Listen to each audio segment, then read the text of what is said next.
Саламатсыздар ма, оқырмандар? Бүгін сіздерге 15-ші тақырып аурухана ішілік инфекция жайлы біраз тоқталып кеткім келеді. Аурухана ішілік инфекциялар бұл медициналық жәрдем бергенде адамдарда болатын кез келген физикалық немесе психикалық жағдайлардың бұзылуы госпитализм құбылысына жатады. Аурухана ішілік инфекцияларының бірнеше синонимдары бар.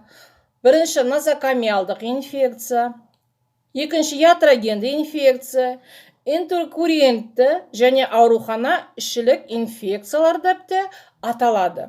Сонымен қатар осы аурухана ішілік инфекцияларына біз медициналық көмек көрсету барысында науқастардан ауру жұқтырған дәрігерлерді де аурухана ішілік инфекция үрдісіне жатқызуымызға болады. Аурухана ішілік инфекцияның анықтамасына келетін болсақ, ең алғаш 1979 жылы Дүниежүзілік денсаулық сақтау ұйымының Европалық аймақтық бюросы енгізілгенде, аурухана ішілік инфекция ол емдеу профилактикалық мекемелерінде адамдарды тексергенде, емдегенде пайда болатын клиникалық белгілері бойынша анықтай алатын микробтар қалдыратын кез келген ауруларды айта аламыз. Госпитальды инфекция бұл ауруханада жатқан науқастардың инфекциялық жағдайы.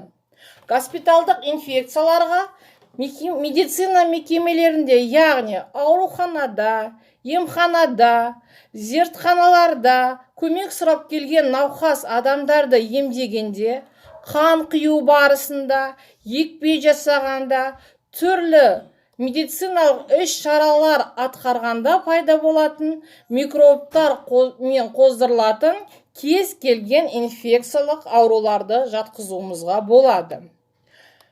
Аурухана ішілік инфекциясы аурухана бөлімшелерінде әр бөлімде әр түрлі жиілікте кездеседі. Мына кестеде мысалы бізде терапия, хирургия, гинекология, педиатрия, акушерство бөлімдерінде аурухана ішілік инфекцияның кездесу жиілігі көрсетілген. Аурухана ішілік инфекцияларының даму себептеріне не жатады? Бірінші, қорғаныс механизмінің бұзылуымен байланысты оппортунистік инфекциялардың қозуы, аурухана ішілік штамдардың дамуы, яғни пайда болуы, аурухана ішілік жағдай ерекшеліктері жатады. Аурухана ішілік инфекция көздері негізгі екі топқа бөлінеді. Бірінші, бактериологиялық этиологияда болатын болса, екінші, вирустық этиологияда кездесетін аурулар. Мына кестеде жиі кездесетін бактериялар: стафилококкус ауреус, алтынды стафилококк, яғни эпидермалды стафилококктар, ішек таяқшасы, сальмонелла, көгерім таяқшаларын жатқызатын болсақ, вирустық инфекцияларға гепатит А, Б, қарапайым ұшық, грипп, парагрипп, ретровирусты инфекциялар, цитомегаловирусты инфекцияларды жатқызуымызға болады. Аурухана ішілік штамның басқа штамдардан қандай ерекшелігі, айырмашылығы бар? Бұл штамдар аурухана ішінде ұзақ мерзімде айналымда болуына байланысты сол аурухана ішілік жағдайларға адаптацияланады, яғни бейімделген штамдар болады. Бұл штамдар қоршаған орта жағдайларына тұрақты болып келеді, дезинфектанттар мен антибиотиктерге тұрақтылық болып келеді, және бұл штамдардың вируленттілігі өте жоғары болып келеді. Аурухана ішілік штамдардың түзілуіне негізгі екі жағдай себеп болады. Бірінші, эндогендік инфекциялардың дамуы болатын болса, екінші, генетикалық рекомбинациялар. Гендік инфекциялардың дамуы ол микроорганизмдердің отадан кейінгі жарақатқа түсуі, терең тіндерге өтіп вирулентті штамдардың дамуы, сол дамыған штамдар адамнан адамға берілуі болады.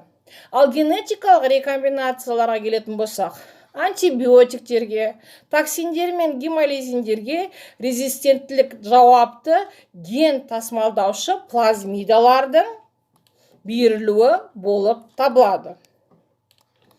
Аурухана ішілік инфекциясының негізгі көздері кімдер болады? Бірінші, аурухана қызметкерлері, екінші, науқас адамдар, науқас күтушілер мен науқасқа келушілер и науқас тасымалдаушылар осы инфекциялардың көздері болып табылады. Мына кестеде аурухана ішілік инфекциялары қай жерлерде кездесуі мүмкін екендігі берілген. Бірінші, қуық катетерлары, қан құюға арналған инструменттер, жасанды тыныс алу аппараттары, су қолданылатын жүйелер, антибиотиктер болып табылады. Бұл кестеде қай жерде қандай микроорганизмдер кездесетіні нақты берілген. Аурухана ішілік инфекцияның берілу механизміне келетін болсақ, бұл негізгі екі жолмен беріледі. Бірінші, табиғи жолмен, екінші, жасанды жолмен. Табиғидің өзі екі тармаққа бөлінеді, ол көлденеңнен беріледі және тігінен беріледі.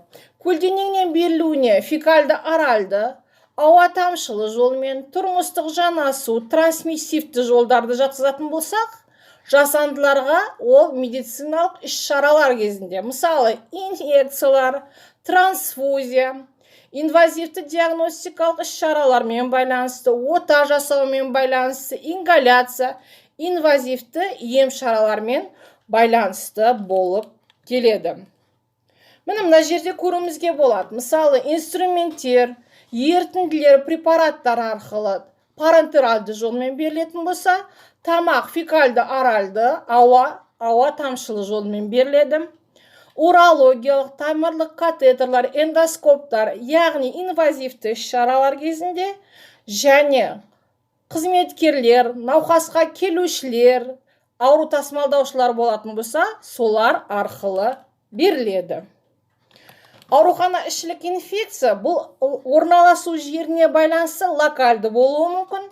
Мысалы, бұл тері және тері асты клетчатка инфекциялары.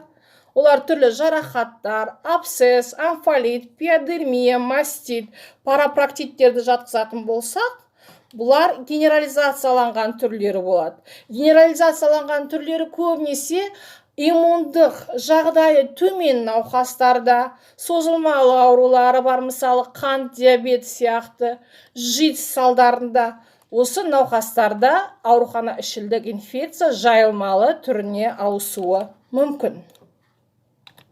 Аурухана ішілік инфекцияны диагнозды қалай қоюымызға болады? Ол бактериологиялық зерттеу жүргізу арқылы.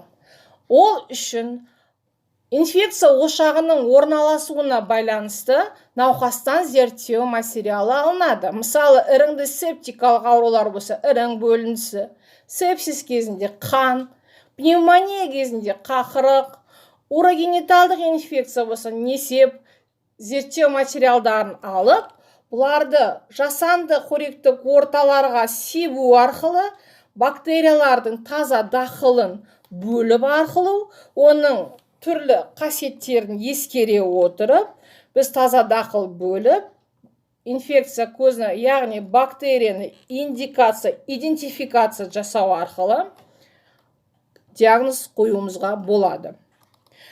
Аурухана ішілік инфекцияның алдын алу шараларына келетін болсақ, бұл бірнеше тармақтан тұрады. Бірінші, санитарлық гигиеналық іс-шараларды сақтау, аурухана ішіндегі желдету режимін сақтау, бөлмелерді тұрақты дезинфекция жасау, төсек жабдықтарын дезинфекциялау, науқастарды жекелеп орналастыру. Мысалы, отадан кейінгі таза операциялардан кейінгі науқастарды бөлек, іріңді отадан кейінгі науқастарды бөлек орналастыру керек. Антибиотиктерді рационалды қолдану, яғни кез келген антибиотиктерді бере бермей, сезімталдығын анықтай отырып тағайындау. Эпидемияға қарсы іс-шаралар, бұлар дер кезінде карантин жариялау, инструменттерді технологиялық сақтықтар, іш режимін сақтай отырып стерилдеу, тамақтандыруды бақылау, қызметкерлер мен науқастардың денсаулығын қадағалау. Яғни қызметке алмас бұрын әр қызметкерді медициналық тексерден өткізіп, санитарлық кітапшасы бар қызметкерлерді алу қажет. Міне осылардың барлығын сақтасақ, аурухана ішілік инфекциясын алдын алуымызға болады. Назар аударып тыңдағандарыңызға көп рахмет.